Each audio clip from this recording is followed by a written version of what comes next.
I met a guy that literally had a mug and it said, if you are doing your job, that means I'm not doing mine. And I was like, what does that guy do? He's the head of IT. And I'm like, oh yeah, that feels right. They will lick the rock. Sometimes they'll use a spray bottle to do it if their tongue dries out. And the other one is the selfie with the monocle, right? Like that. Every geologist probably has one of those. They're like, yeah, I look so badass. I met a friend who, he has an AI operating company, and like he says, if I put my AI operator on the wellhead, I increase production by 18%. And I'm like, if that's the case, I will give you infinite money to buy every wellhead. Yeah, maybe usually I call them up, but they're already on stage. So I want to introduce you to our amazing panelists today. Give it up for these folks up here.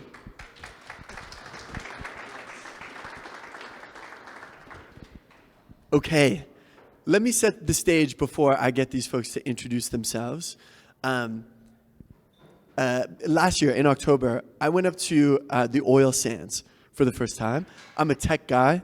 I used to work at Skip, and then I used to work at Neo Financial, and so I knew nothing of the oil sands, and I thought it was going to look like Mordor, And then I went up there to Cenovus's SAG-D plant, which is like where they pump steam into the ground, and then they pull out the oil, and it did not look like Mordor. It actually looked kind of lovely. But as I was sort of going through that facility and meeting some of those folks, I asked the team, like, what are you guys using for AI? And the answer I got back was, it seemed at the very least like it was still quite early in their journey of how they're using AI within oil and gas production, which is, again, one of the largest industries in Canada by GDP.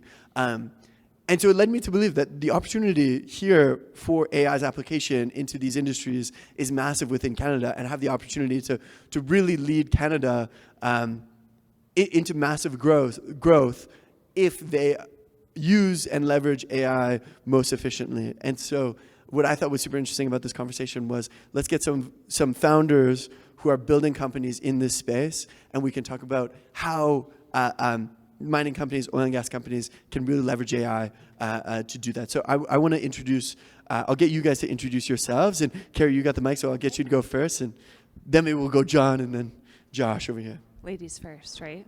Exactly. Yeah, thank you. Well, thank you so much for everyone for coming tonight to learn a little bit about all of us. My name is Keri Lee, and I'm the Managing Director and Chief Executive Officer of Blue Marvel AI.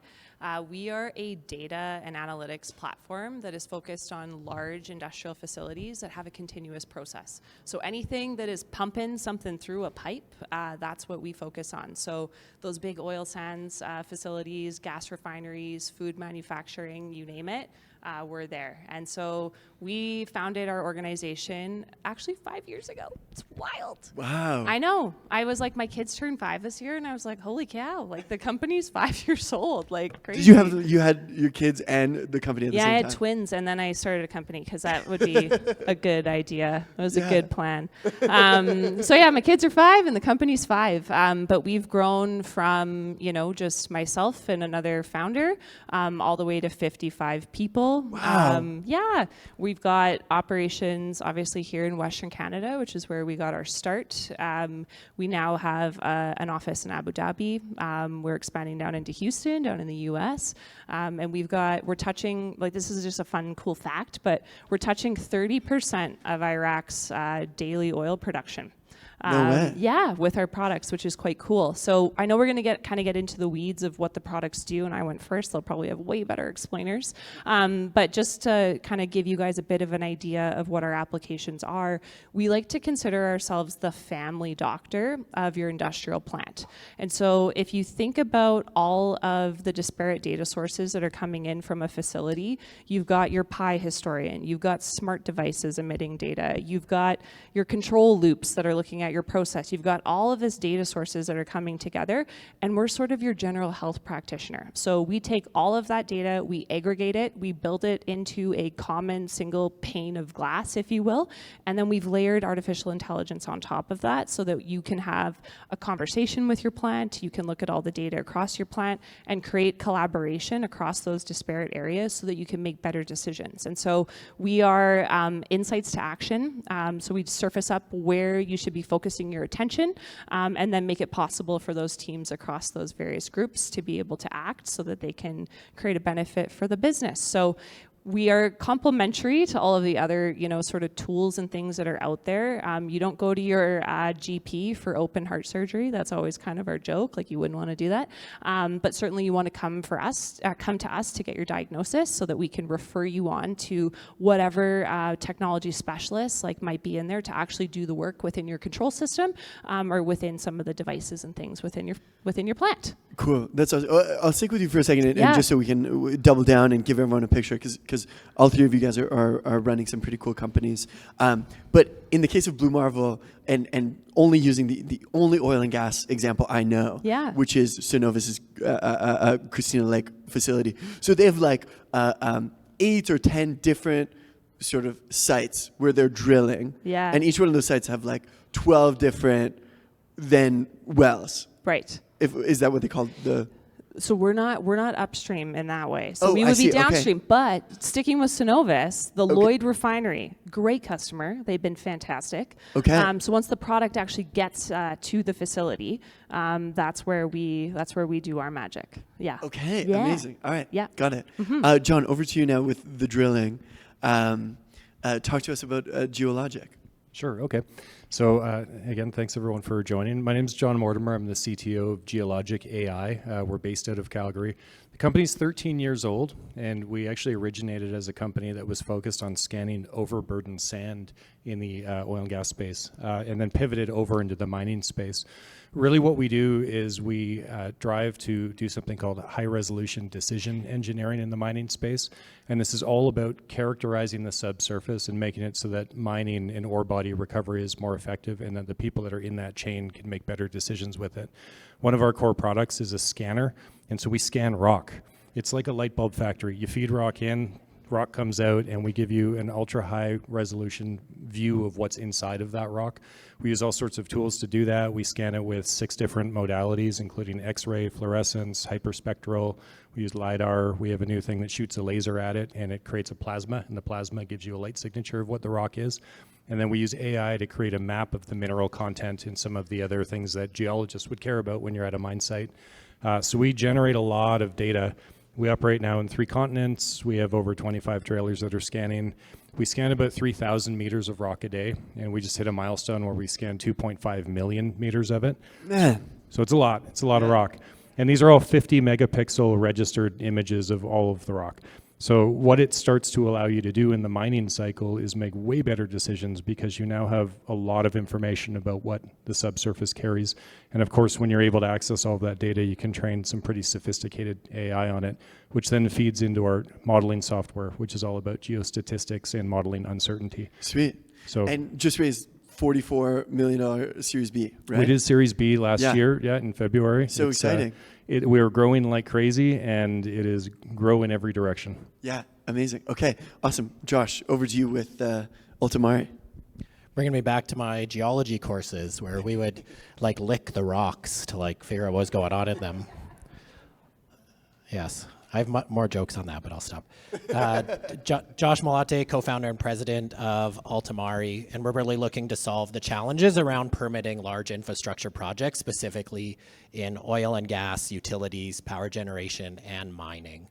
I'm an engineer by trade, spent the early part of my career building infrastructure, but got bored of that, and then somehow started to get into real estate, and so I flipped houses for a while, but then got bored of that, and then I bought a hotel on 12th Avenue, which was really cool.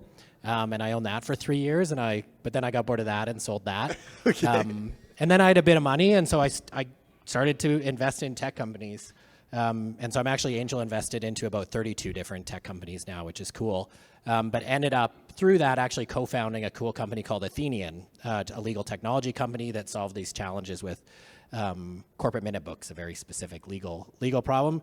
We built that company over 7 years, very successful company. And then I was thinking about, okay, what to do next. And then this guy, Doug Schweitzer, who's my co-founder, he used to be Minister of Justice and Minister of Jobs, Economy, and Innovation. He's like, he had just gotten finished suing the federal government as the Justice Minister of Alberta over a bunch of really challenging policies.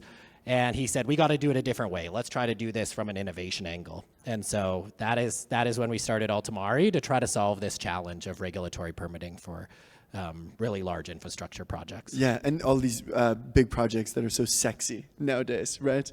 Yeah, okay, cool. For you guys, the audience, what I wanted to do today to walk you through kind of my step is I wanted to talk about procurement and how do you sell into some of these large oil and gas companies and how do you deliver value and show value to them. And then I want to spend some time talking about what would an AI native oil and gas or mining company look like? And finally, I want to talk about subsurface uncertainty and how AI can tell us what's actually under the ground. And so, yeah, Josh, I want to stick with you. You said, in our prep call, you said, hey, it would be super easy for us to come in and beat up on the large, slow-moving oil and gas companies and say, you idiots. But instead, you wanted to come and say, hey, we as the innovators have to be the ones to prove that we can deliver value to them. How do you earn the right to even sell to or to be procured or work with some of these oil and gas companies on some of these large projects?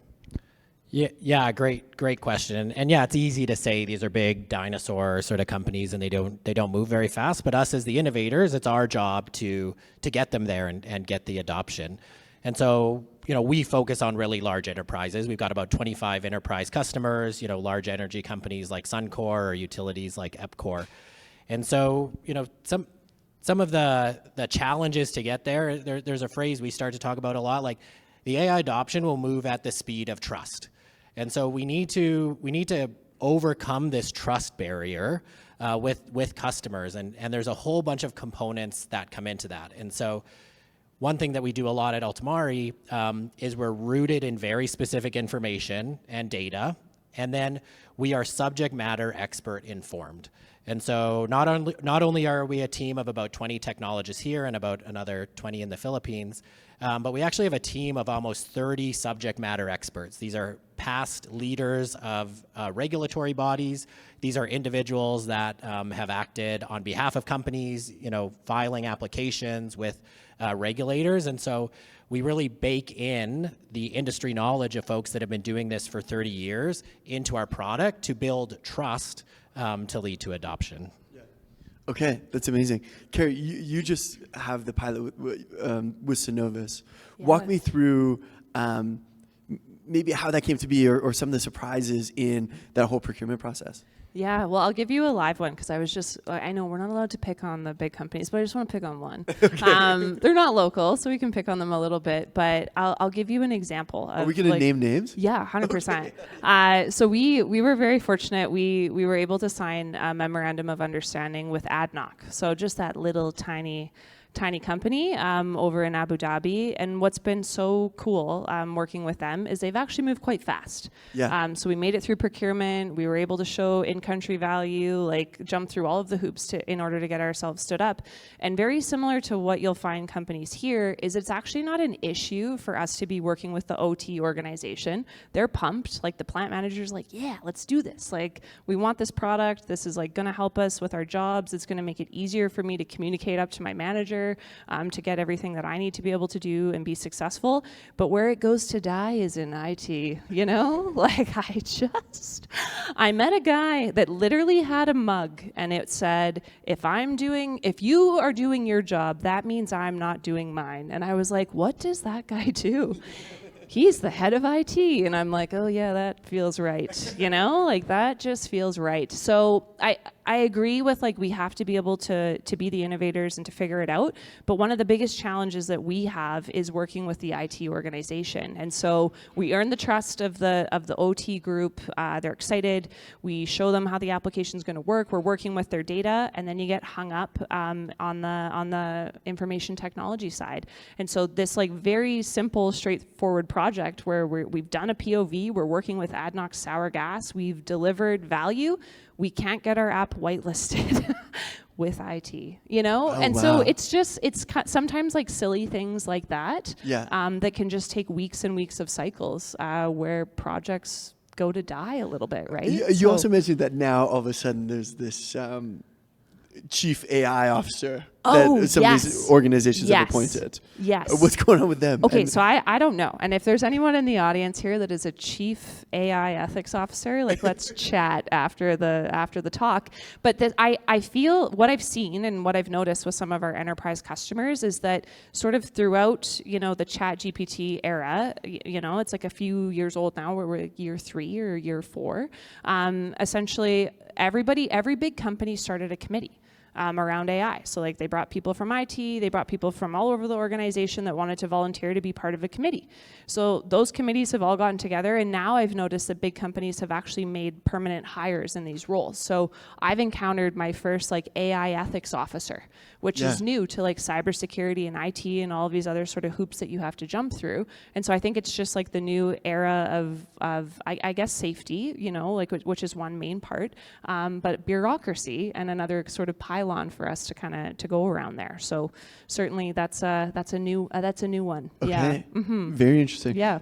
John, I'm curious. Geologic, you were telling me for the longest time was focused on oil and gas, and then sort of went, oh, this isn't working.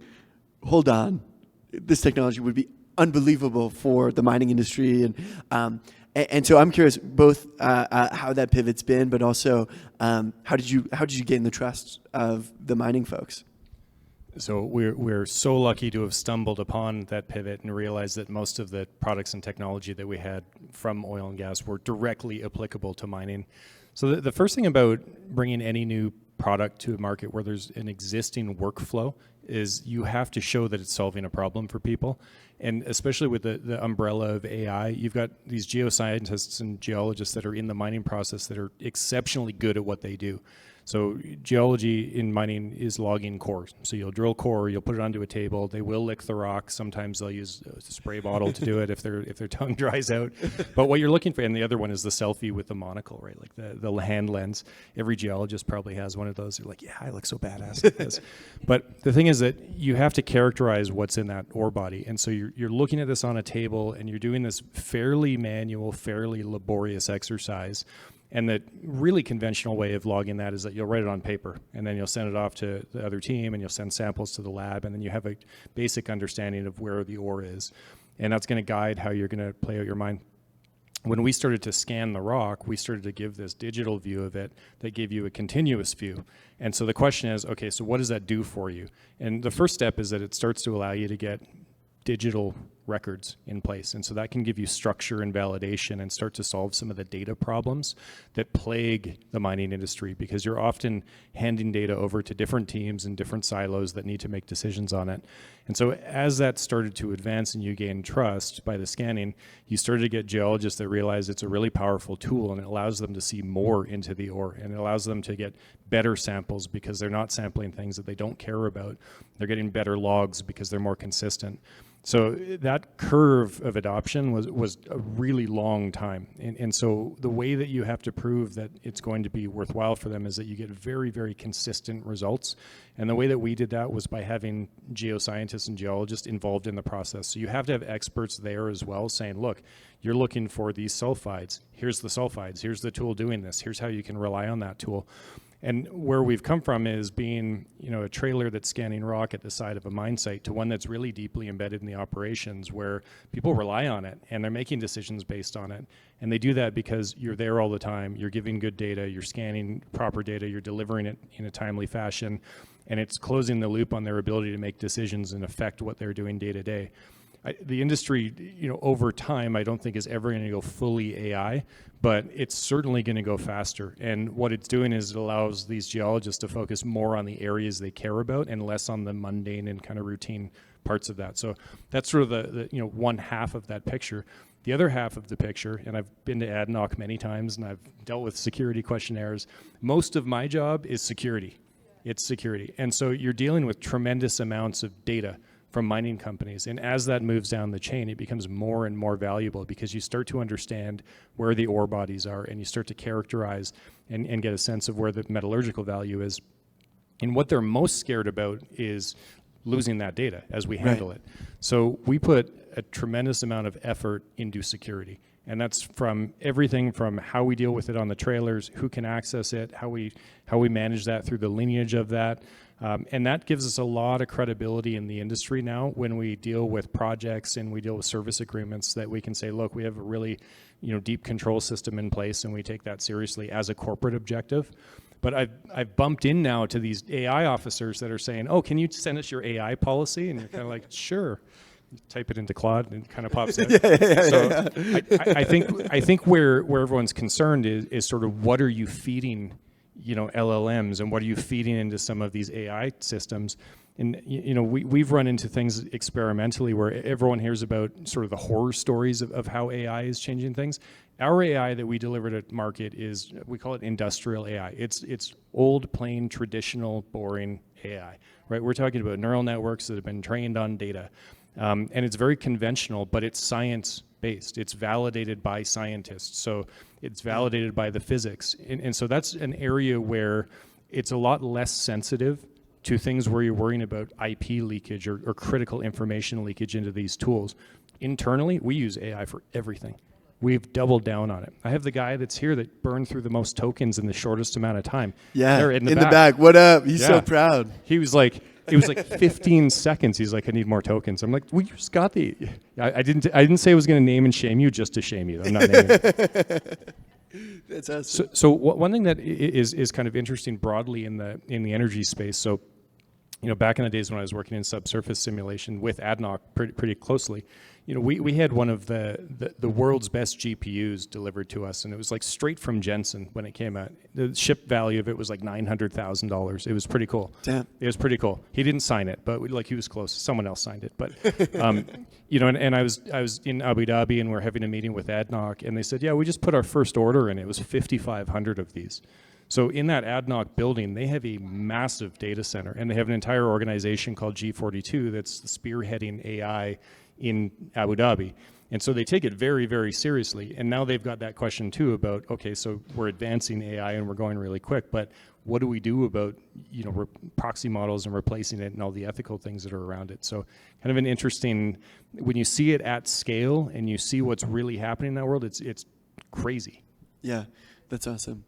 I want to pull on that thread a little bit. John, you mentioned you're selling to geologists, and that often changes like how you pitch your product or how accurate your product has to be. But I'm also curious how you think about like actually delivering value, right? Like, do you think about the ROI of using Geologic versus not, and selling that to some of these mining companies? Absolutely, we do. And have you seen that movie Hail Mary? Yeah. It's really good. It's so a plug good. for If you guys haven't seen it, you so gotta good. go. If you haven't, it's really, really good. Andy Weir's a great writer, good movie. But there's a line in it where I'm not going to spoil the movie, but there's a line where they sort of say, the reason that we picked you is because when everyone is telling you you're wrong, you thought you were more right. And that's kind of the persona in geology, is that everyone really, really believes that they're right. And I think the closer you get to research in academia, it's even more and more so. So to go and try to convince someone that you're righter than right isn't going to work. You're never going to be able to do that. So what we had to do was we would start getting results and sit down with the people that were doing that and walk them through it and start saying, look, here's your mineral map, and here's this thing you couldn't see before, and here's something that even with all this scanning you can't see, and because you can't see it, we know it's there. It's the absence of something else that's there. And it starts to feed into the way that people are making decisions with things. And so what that starts to do is it decreases the risk of doing things, and it starts to play into the economics of a mine site. So the average time from exploration until when a mine site is active is 15.7 years. So it's a really long cycle, and 75% of that is in exploration, sort of the early stages of that. And so what we do is we trim that time down, and we make it so that even once you've got a mining site, let's say you're mining for copper and you think the ore body, is on the north side of it and the south side, and you start drilling holes and you realize actually the south side doesn't have as much as we thought it did. Now you don't have to mine it, and you don't have any of the gangue and any of the deleterious material that is going to pollute your chain, because what they're trying to do is keep ore on the conveyors and keep it processing. So there's a huge economic impact for mine sites that are really, really long-lived like that.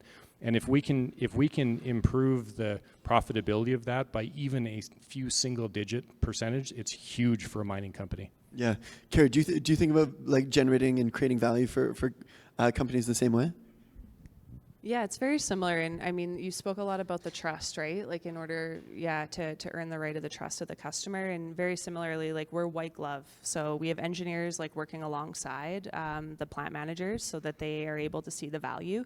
Oftentimes when we get in with a customer, they're very threatened. Like it's like, oh, like I should have caught that, or like, oh, Right. well, the reason like we didn't see what was happening with this boiler train was because, you know, XYZ was happening over in this area. And it's like, no, like this is not meant to be like Big Brother, like poking holes in what you've done. To your point, it's like we're like, use this as an expert tool. You are the expert. Your focus is everywhere in a facility. And if you've been in a control room, like the amount of alarms that are going off at any given time, like it's no wonder like stuff Right. gets missed, right? And so the purpose of our applications is to make it easier for you to be focusing on the things that matter. And so once they've kind of made that switch of like, okay, yes, like I can actually use this to supercharge what it is that I do best, then that's where we see the customer like really start to take up the product. But in terms of creating like the value, absolutely, like that is like sort of the whole sales piece. And so we touch on sort of three core areas. So one is safety.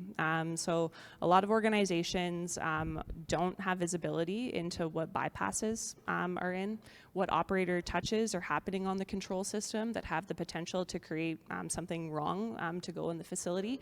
And we create corporate visibility for that. So I won't name this customer, but we were working down with a facility. Something was left in bypass at a shift change. And what do you know?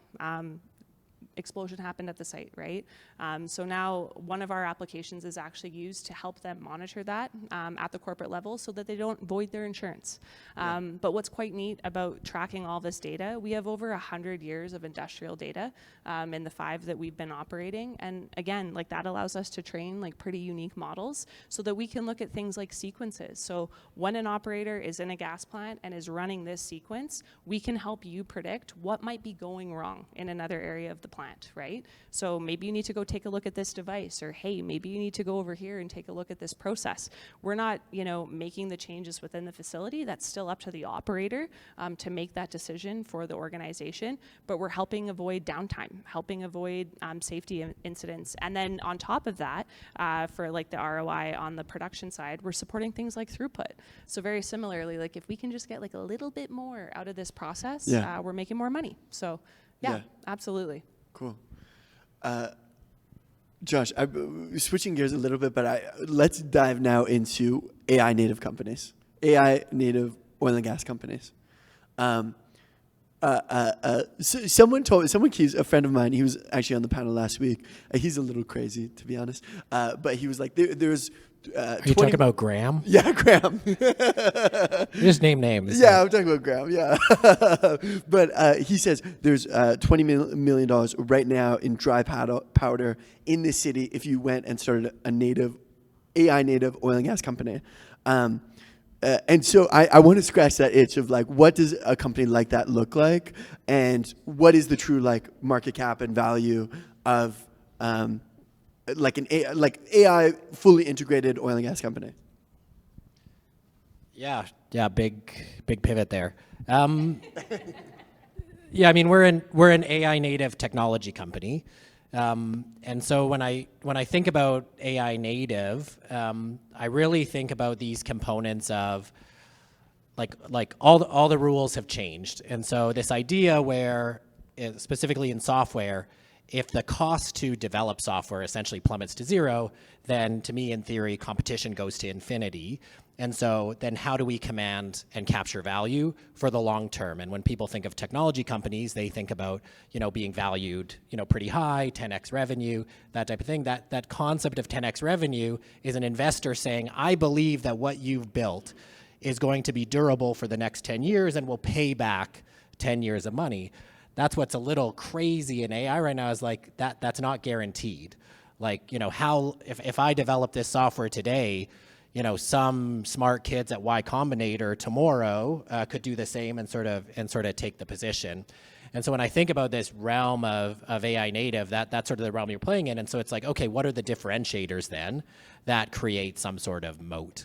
And so I've already talked about two, and then I'll get to your question. But it's like, we need to be injecting subject matter expertise into a product. Then number two, you need some unique edge on data. So it cannot be data that everyone has access to. You need to have some unique edge. Those are the durable moats right now. What's another interesting thing is there's a strategy coming along that we're thinking about a lot, which Microsoft is coining as frontier firm strategy. This concept is, as opposed to being a software company that's leveraging this technology, and I'm selling software licensing fees and getting valued on 10x that, why don't I just enter the market and compete with my customers and do it better than them?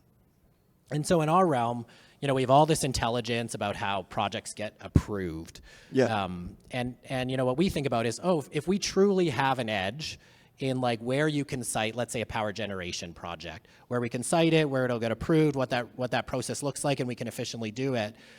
Wouldn't we be best suited to actually just raise capital on that basis and then make a portfolio of bets to do so? And so this is when I think about what an AI native oil and gas company looks like, or a power generation company.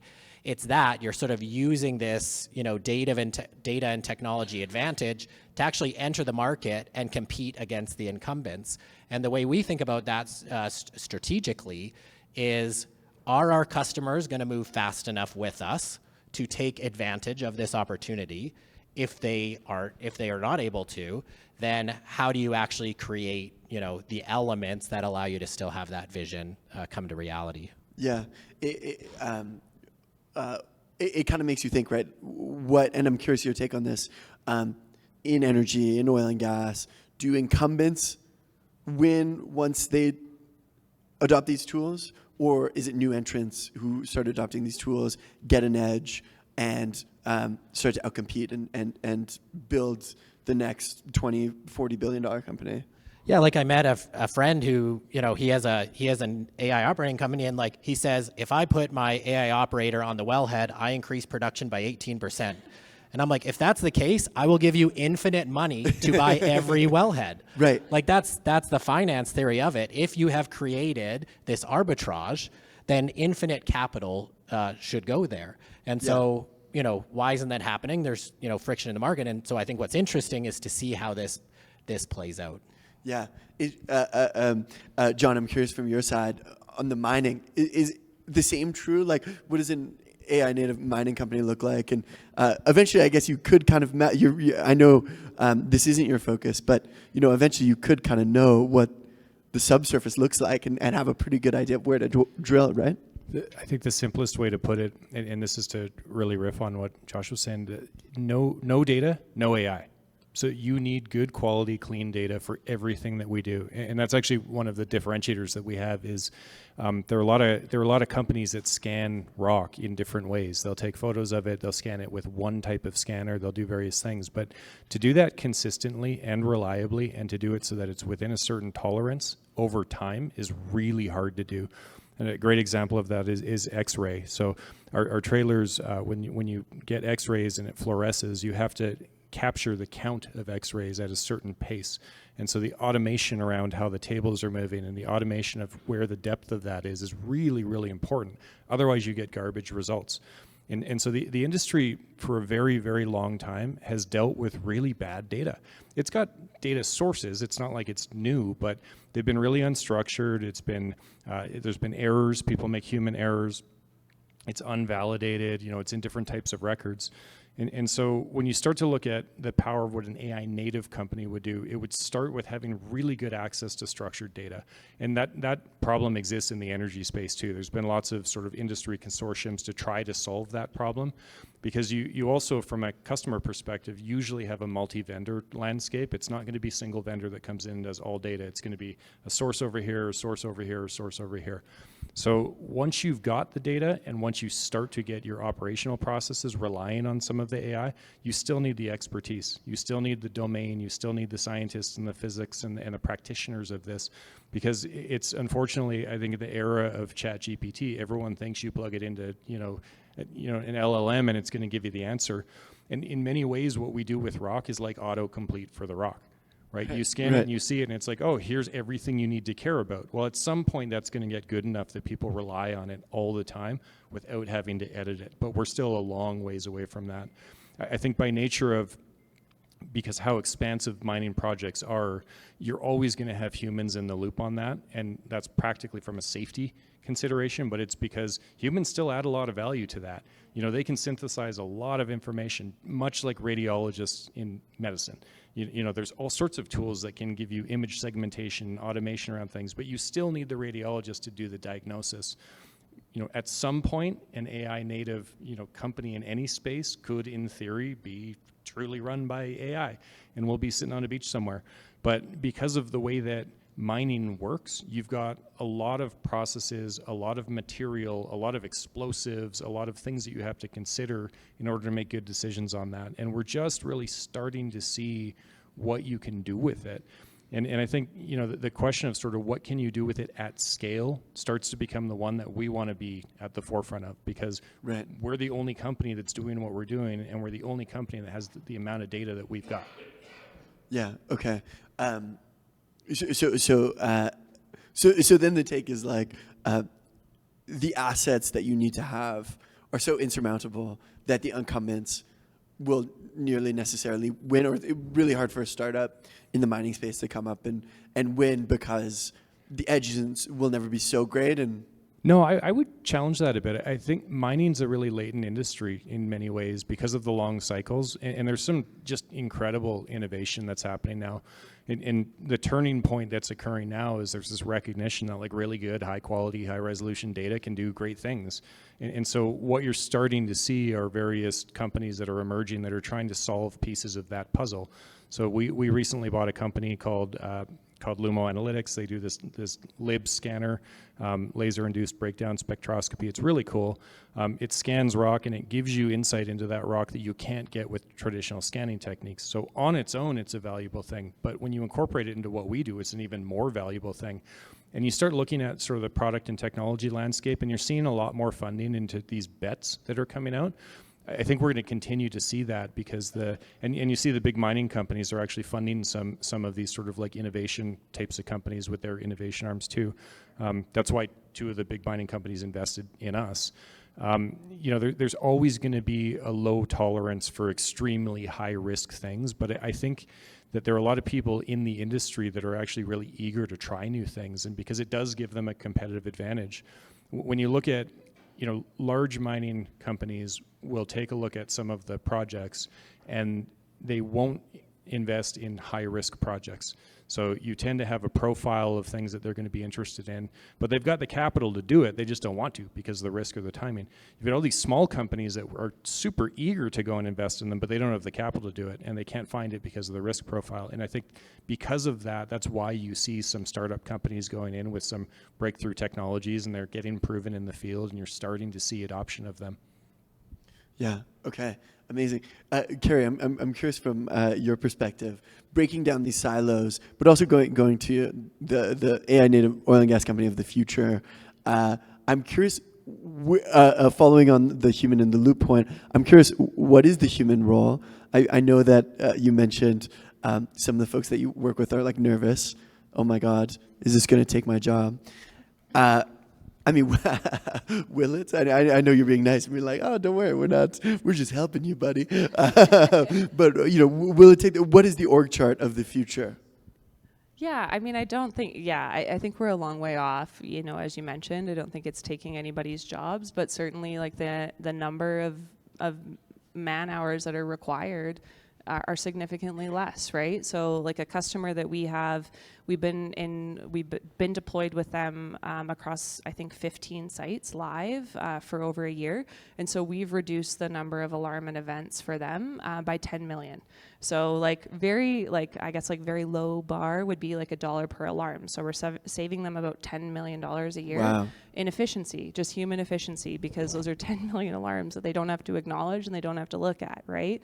And so that's probably like 1 or 2 less FTEs that you're kind of looking at. And so when you think about like solving a problem like that at scale, certainly there's less people, but I also think that there's just less people that are having to go out to these sites. Like I know you talked about going to the oil sands, and was kind of cool. But if you have to live there, like, it's not the best. Yeah, 8 hours was like honestly too much. Yeah. So it's like, all right, get Yeah, out of time here. to go, right? You get back on the corporate jet and it's not so bad. But in all seriousness, it's also centralization of talent, right? So when you have these technologies where you're able to access things remotely, you're able to kind of leverage these new tools, you can also, have like a unified operations center in one place. Like, we're going to get our best engineers that are going to be headquartered XYZ location. And then we don't necessarily need to send that specialist out to the site because we've got everybody here. We've got the tools to support, maybe more of a generalist, and it makes it a lot more affordable in that way. But when you talk about like, what does the future look like? I love the idea of having like this huge data warehouse. So this is like our ultimate pivot. We're like, if everything falls apart at Blue Marvel, we have a whole bunch of really bad ideas of like what we could essentially do, which I can share at the break. But truly, like we have this massive data warehouse that we're capturing, and it's like, well, what could we do with that? And so, I mean, one of the things that we're toying around with is creating like a benchmarking service. So like, imagine like you're a refiner, you're located in Western Canada. Wouldn't you like to know like how you benchmark against all other refiners in your class? Maybe you want to look globally at others. So like, these are just like some of the things that are possible when you have clean data, and you're able to kind of look at that. We've got the rights like through our agreements and things to be able to kind of obfuscate this and use that. But it also kind of pulls everybody else up to like a different level when you're able to kind of leverage that and bring everyone up, right? So Yeah. So some of these companies have like hundreds of years of data. Yes. And probably entirely unstructured. Yes. So I'm curious, like, how do you even go about cleaning that data for some of these companies? I mean, we don't do that. Okay. We are data by others. Yeah. So there's lots of people that do like the data cleaning side of things and that. But that's probably like pivotal for some of these companies to win, Absolutely. right? It's like turning 100 years of data Yes. into something that's clean and usable for the future, right? Absolutely. 100%. Yep. Interesting. Okay, Josh, I'm curious. Why don't some of these companies adopt AI? Yeah, it's not a technology challenge. It's a people challenge. Right. And so there's 100 reasons. Like, one we were talking about earlier. Like, a lot of the budget is in IT. The ROI is not in IT. If the ROI is like decreasing external consulting spend or like maybe recovering some FTEs, like that's in a different P&L and that needs to be allocated down. And you're starting to see big enterprises sort of fix that. But that's just one thing. And so there's like 1,000 reasons why. And so, if I'm thinking like third horizon, like very far in the future, like when you see these sort of like generational shifts in technology, you look at the most valuable companies before the shift and after the shift, like if that shift's a 20-year period, and those companies are different. So it's not the same. You rarely see these companies that can sort of like, navigate the shift because these are big, complex organizations with complex people. The fact that, the VP is 3 years away from retirement and doesn't want to change the way they're doing something, like that all factors in, and it's sort of an infinite number of challenges. What I think is interesting is when we, look back in history to these, generational technology shifts, what we see is, the way the labor organizes changes. So it's a different kind of company that emerges, and the demand for labor goes up. And so I know there's lots of thoughts right now on like what's on the other side of this. Is it that we're going to have labor challenges? But I really think about that we live in a competitive world, like, and I hope we do. I hope right. It's not New York City here. We're not in socialism yet, and so like, and in a competitive environment. Mom Donnie slander. I wanted to get that in.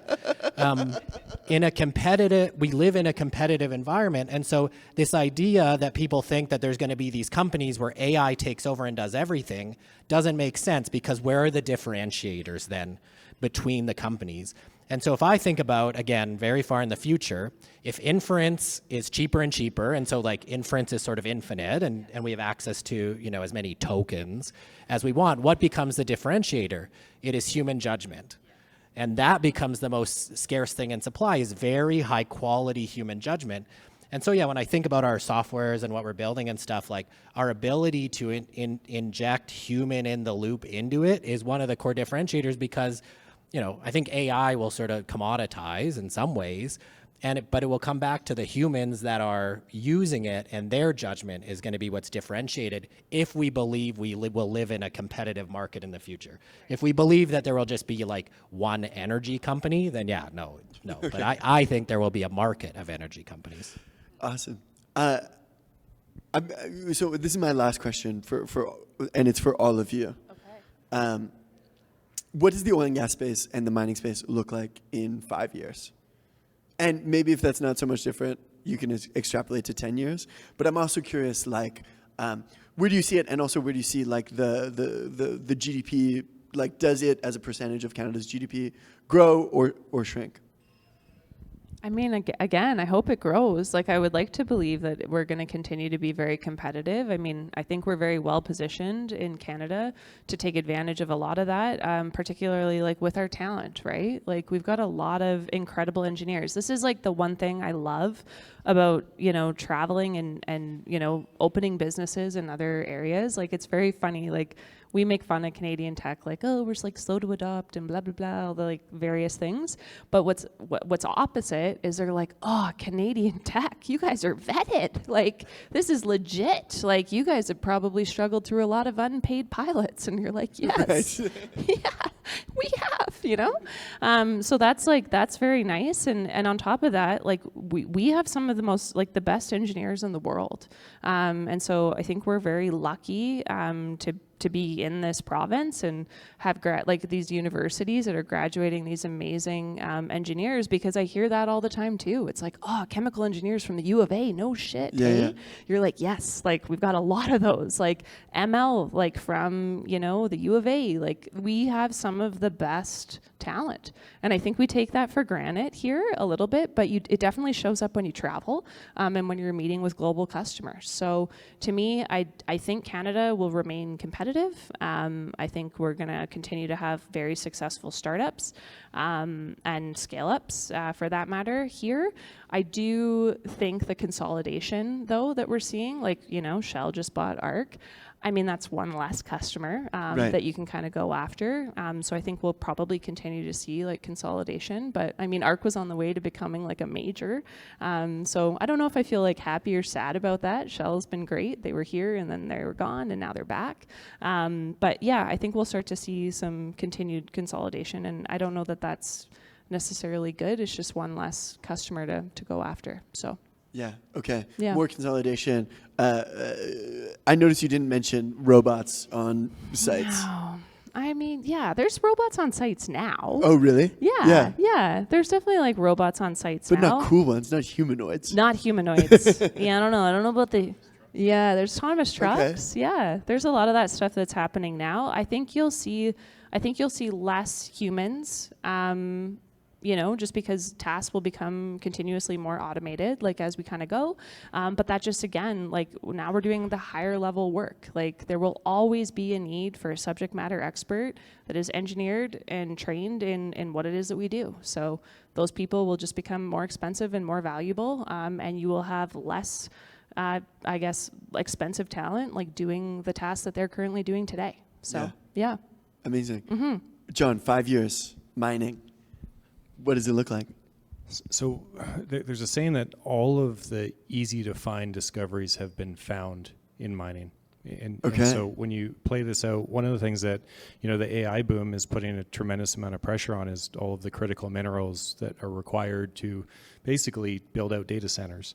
And we jokingly say every time you use one of these tokens, it's like, well, how much copper did you actually use when that's the case? And as day-to-day AI becomes more ingrained in everyone's lives, like you're putting more pressure on that system.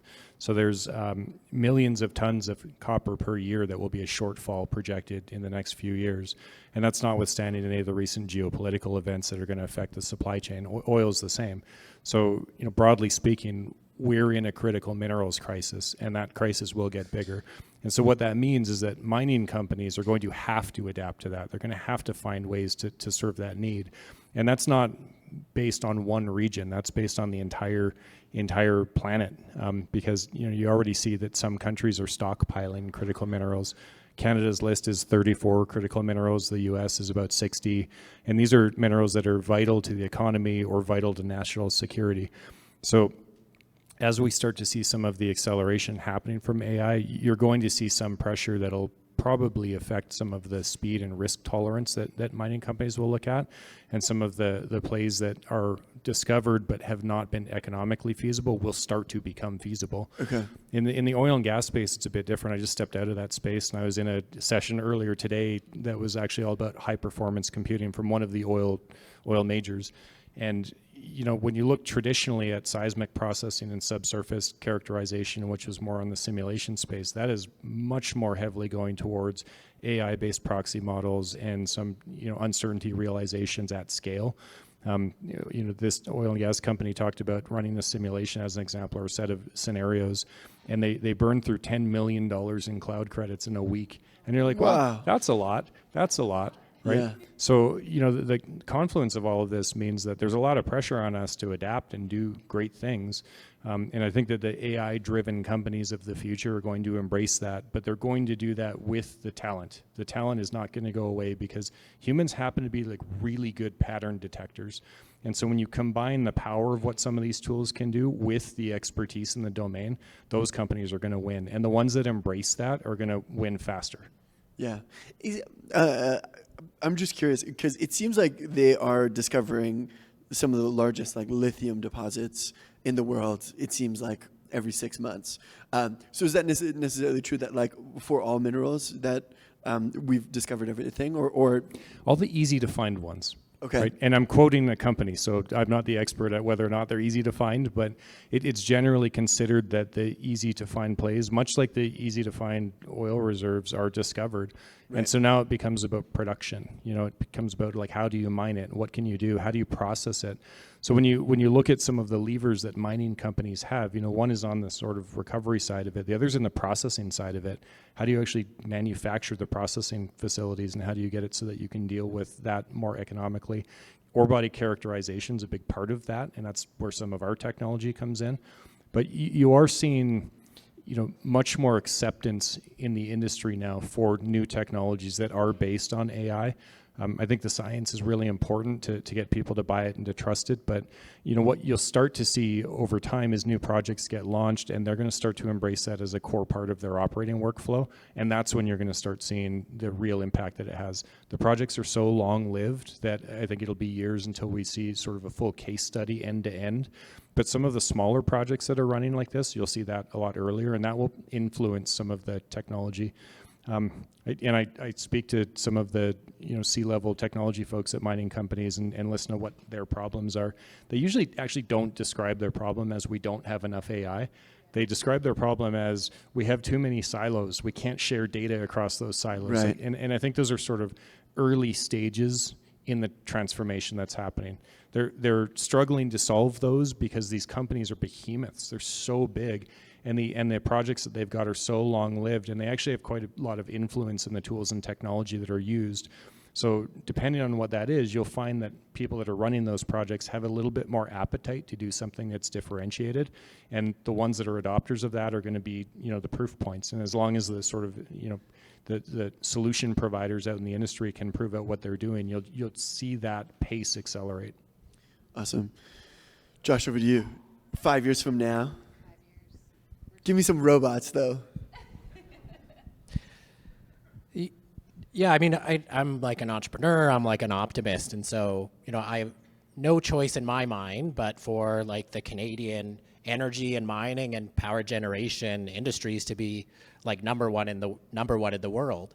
And we have everything we need to do so. And there's all these, challenges and all this stuff. But I really see, maybe it's a broad brushstroke, but I really see entrepreneurship as the answer to a lot of it. And so I don't think we need a bunch of energy tech companies, but what's really cool is, I'm meeting with junior oil and gas companies again, like they're back. And one really exciting thing I think about, with the Shell transaction with ARC is I can't wait till that ARC management team sort of goes apart, reforms, and starts buying up assets and raising money. And then what I think is cool about the technology that's available now and what an AI native energy company is that these teams can now start to build from the ground up, let's say AI native. And so all of this to me traces back to, what built this industry, in the 80s was individuals taking risk, like putting things on the line and then figuring it out and being innovative. And to go back to how you started, like SAGD was the same thing here. Like those resources were not like, they were not recoverable. Right. A technology shift made them recoverable. And so, but all of that took, entrepreneurial people that took the risk of like developing the technology and deploying it and all of those things. And so when I think 5 years into the future and my optimistic perspective of like us being that leader in the world, which we have all the ingredients to be that, it is going to be entrepreneurial individuals who are helping to solve every part of it. And so that's my call to sort of everyone is like, we need those people. And I think we have them here. Let's do it. Let's start some junior oil and gas companies. Give it up for these folks. Sweet. All right. I want to come to you. Anyone have any questions? So many people. All right. We're going to start here. My question is for Josh. When using AI to accelerate project approvals, at what point does innovation turn into regulatory arbitrage? And then who's accountable if projects are approved faster than they ought to be? Yeah, great. Amazing question. Love it. And I talked about so many other things. I didn't talk about regulation, so this is I like the opportunity to talk about it. We're working with a lot of companies. They're using AI to help, put together better applications. We're actually also working with a number of regulators. And so on the other side of the coin are people that have to make these judgments and a lot of, really high value decisions. And there's all these things that they have to do and are worried about, which is like, I don't want to make a decision that overrides something that I didn't mean to, or I need to be thoughtful about, all of the ramifications of that decision. The idea where proponents are using AI to submit applications and regulators are using AI to review applications makes no sense in the long term. And so, we start to reimagine what does that interface look like. And so if the role of proponents is to build infrastructure and the role of regulators is to make sure that's in the interest of society, right now our interface is to exchange, 20,000 pieces of paper to get there. In the future, I can see that, the interface is going to be actually like speeding up the process of information discovery to the point where we zone in on what are the things that matter that the proponent and the regulator need to negotiate over to make sure that this is a great project for society. And so to your question, I think it would be an inappropriate use of the technology to use AI just to drive every project through. I think, and our mission drives us to work with the regulators as well, which is we also have to make sure really responsible decisions are being made on behalf of society for these projects. Cool. Over here. Thanks for the talk, everyone. One thing I took away from it is that data is going to be incredibly valuable. Josh, you talked about the data moat. Keri, you talked about how do you potentially make a benchmark, et cetera. John, you said that data becomes more valuable as it comes along the line. Now, one of the things I saw as a theme, just AI in general, is, okay, who's owning the training data? And Keri, you alluded to, okay, there's ways you could potentially obfuscate telemetry, et cetera. John, I know that you probably use the same data to be able to, one for your customers, but also in general for all of you. How do you delineate who owns what data and what you can use to build your moat, as well as what belongs to the customer? So. Yeah, so I mean that's all negotiated as part of the contracts, but certainly where it can be obfuscated and it's not identifiable data. The way that our agreements work is that we definitely have the ability to train models on that with the customer's permission, but all of our customers also have the right to be forgotten should they want to do that as well. And so we live by those agreements, and that's sort of how we operate the company. That said, though, I think most customers, unless there's something proprietary about it, Like they've been pretty open when we get into the conversation and the negotiation of how it's a benefit to them if we have access to it to be able to do what we need to do and also to compare to others, right? And so long as like we're not giving away any secrets that are like core to their business, they've been pretty okay with it. Where it becomes a problem is where there's sort of lack of awareness and understanding, and it's like, I don't want to give away my data. And it's like, but what is the data and what are you using it for? And how could it be a benefit if we have access to it to better your business, right? And so typically like where we run into issues is just lack of understanding of what it'll be used for. Yeah. Yeah, and riffing on that, we have similar agreements. So the main thing is that the customers own their data, and we're more brokers of it and stewards of that, and that's where the security becomes such an important part. In the mining industry, what is important is if you can geolocate a hole, that becomes very, very sensitive for a company, and so we strip all of that information out when we're working with it. The other thing is that we for some of the advanced products that we build, you have to retrain on some of the data. And an example would be training on something that would be like gold specific or mineral specific. So a company will care a lot less about specificity of a mineral if you can't geolocate it, because all you're looking at is generic rock core, and that could be any core anywhere. So we get agreements from our customers to opt in to being able to do that, to take advantage of some of the products. Some of the products are site specific, and so when we train specifically on that customer's data, and we do not share that site specific model with other customers. It's proprietary to them afterwards. But generally, we found that there's actually a really big appetite to opt into some of those things. Back here. Hi, thanks for agreeing to be on the panel. It's very interesting. I want to build on the concept of data, and I've heard an underlying theme through the chat tonight about clean data. So I'm curious, what does that mean to each one of the panelists? So in mining, it starts with the rock and it starts with the logging and what people have always sort of written down on paper. But it also starts with things like having the right intensity of the images and having calibrated XRF counts so that you can actually understand what the mineralogy is in a consistent way. When we acquire the data, typical trailer's 100 terabytes a month if it's fully loaded. There's a lot of work that goes into taking that raw acquisition data and processing it into a form where domain experts will actually be able to care about it and use it. It's about 80 steps that we have, and it's a combination of imaging algorithms, AI inference that will start to give you different things. But at the end of the day, what you care about is that data that you collect today has those same characteristics as data that you collected 5 years ago or data that you're going to collect in the next 5 years. Because when you're looking at something historically, you want the lineage of it all to look the same. You want it to be the same dialect of English per se, and not something totally different over time. And industries are plagued with that. I mean, if you look at the seismic data challenge that has happened, you get all these fingerprints on it and unstructured data that makes it really, really difficult to get sort of apples to oranges comparison. So the QA and QC of data is an extremely important part of how we deliver value into the industry. And it's something that only we can do because we're sort of introducing all of this data upstream of everyone, and that's where we put a lot of focus.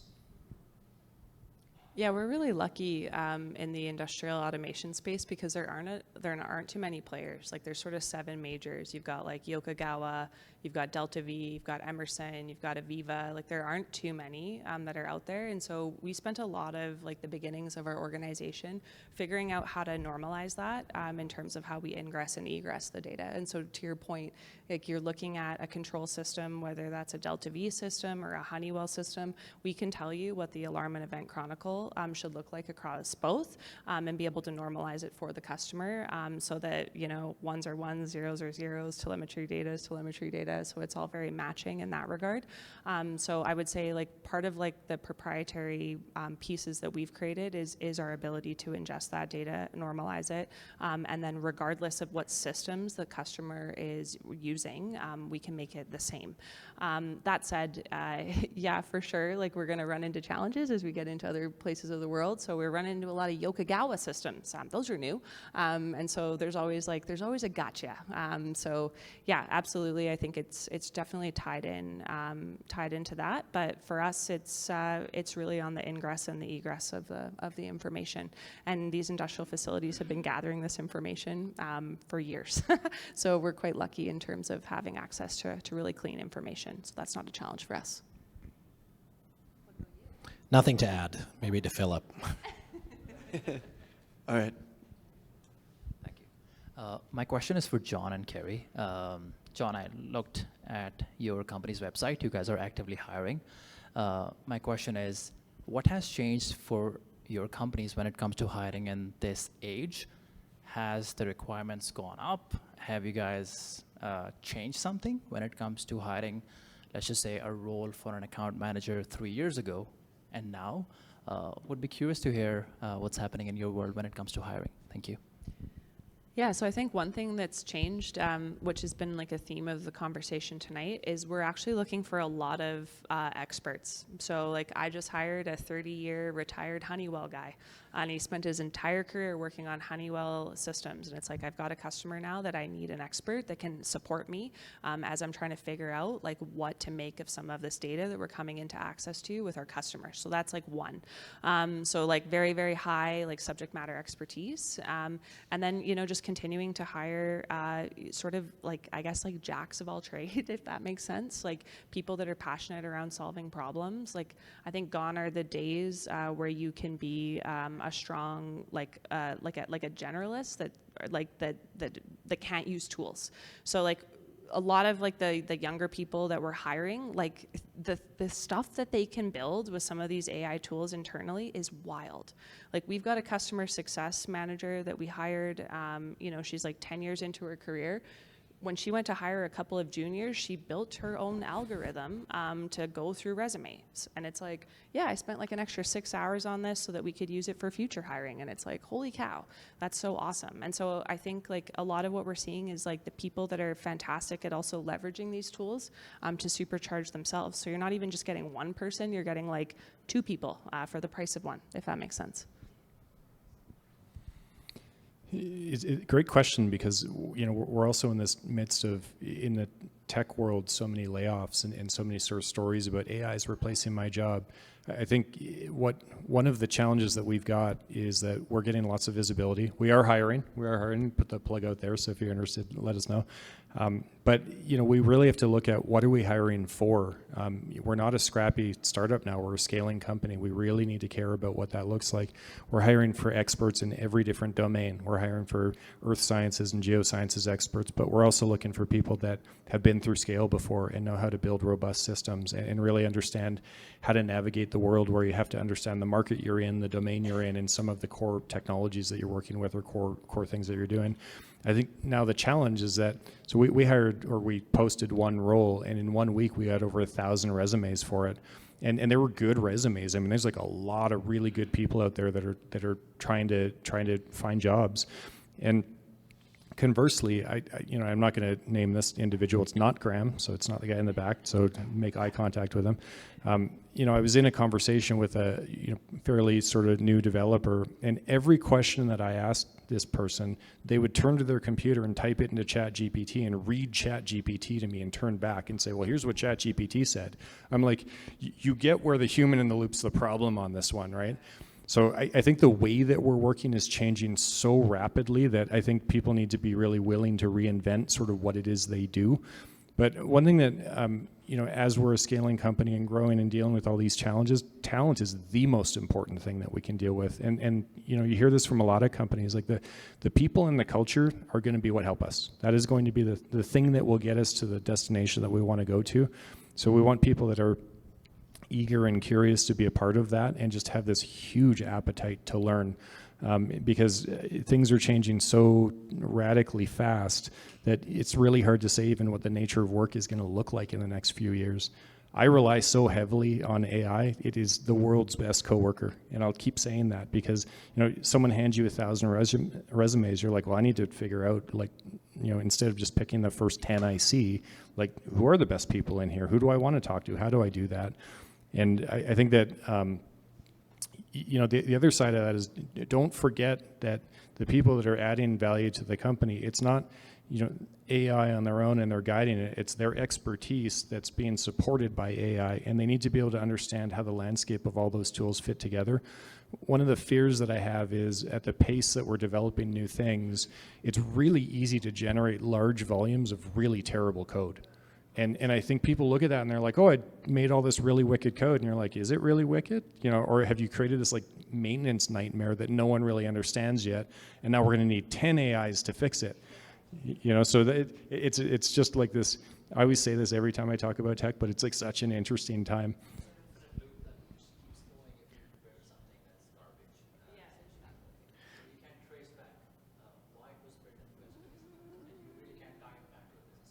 Yeah. Well, and the nature of technology and product development's changing like that, because things that used to take a really long time, a pretty capable person, with some caffeine and a good agent can actually come up with prototypes really quickly. And what a phenomenal way to be able to test and validate things. But when you're talking about, shooting lasers and x-rays in a place where if a human gets hit by them, they will have, catastrophic consequences. You can't vibe code your way through that. You have to be very, very aware of guardrails around that and how you're going to manage them. Josh, would you agree that AI is the best coworker? No, actually, I would disagree. Yeah. Good. I mean, and Jenny is, right? I don't think Jenny's here anymore, but yeah, no, Jenny is. Sheila, but like, again, I think about this competitive world. And so if everyone has, let's use business strategy, for example. There's a lot of people that are using AI for business strategy, and that's great. But then how is your strategy differentiated if everyone's getting access to the same thing? Like, there has to be some edge, and the edge is still going to be in the humans. And so, yeah, I think the best coworkers are the people that can really leverage AI. Like, those are the people that I really want to work with. Yeah, amazing. Okay, cool. That's it, guys. Thank you so much for coming. The bar is still open. Chris can still help you out over at the bar. And feel free to stick around. I know there were some more questions, so you guys might have to ask these guys after buying them a beer. But yeah, appreciate it. Thank you.